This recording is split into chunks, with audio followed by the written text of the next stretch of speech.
Good afternoon, America. Republican on CNN talking about this. These cowards. That is not the soul of America. Why cover your face then? You know, we are Right. all created equally. That is what our whole emphasis is. If you based so on in this country. stand by what you for, then why cover your face? Just not ignore it. When we go out there marching, we don't cover nobody. Nobody covers their face. Because that does not represent the soul of America. We in America believe in inequality. And that is simply not reflective, certainly not of the Donald Trump just want to use that to run off of, like you said.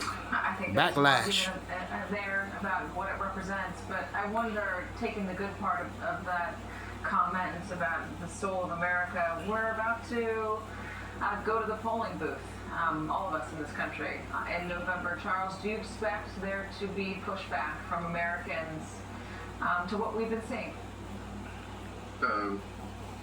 I think so, and I think, you know, I like this guy right here. That, I want to say, you know, Republicans can not talk out both sides of their mouth. She's a Republican from Georgia, out here in Georgia. The Georgia's joining the rest of the red states in trying to eliminate black power, voting power, and representative power. You can't have it both ways. It's like people who enslaved people trying to have it both ways. There were some who were benevolent. They called it benevolence. They weren't cruel. They looked down on the people who were cruel, but they operated in the same system, benefited from the exact same system, got their wealth in the exact same system. So I'm not going to let him off the hook, because if you really believe that, then you need to be condemning the president who is not condemning this. Right. You can't just come out and say, oh, well, this is not us. But in fact, the leader of your party is saying nothing Right. that echoes what you're saying.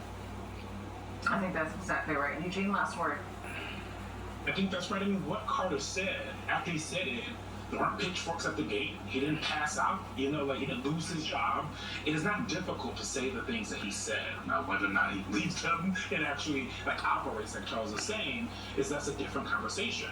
But I think it goes to show what we're used to seeing in leadership in this country. But I will also say there may be something more honest about someone like Donald Trump, who is not going to say something bad about white supremacists if they're going and kind of operating in his name, the same things that he said, talking about reclaiming America, with this idea of this great replacement theory, that all these immigrants are coming and replacing all the white people. There's something more honest about that.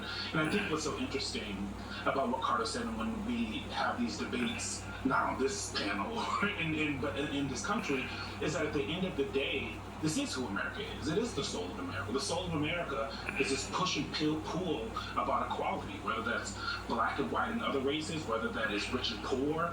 The push and pull of power and equality in this country is the spirit of America.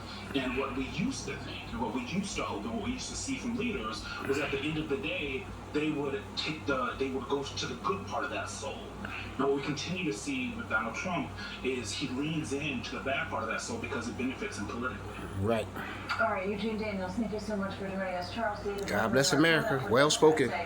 They will do to expose the most lucrative president in American history, most lucrative presidency, excuse me. Plus, why a potential 2028 candidate speech in Israel is making a lot of waves before it's even been delivered.